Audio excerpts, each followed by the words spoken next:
Hi with WTI, and this is my Tom's Wild Lavender Deodorant. I started using this Tom's deodorant because I was on the search for a deodorant that would be healthier for me. One in particular that didn't have aluminum or parabens in it. So I found this deodorant and I've been loving it.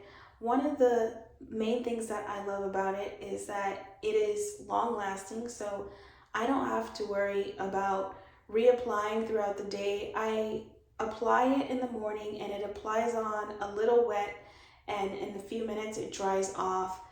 And after that, I don't even think about it for the rest of the day. And it just keeps me smelling nice. I love the scent, the wild lavender. So I think that it is a very comfortable deodorant to wear throughout the day. This deodorant is actually very strong and helps me to reduce sweat and odor. And that's my point of view.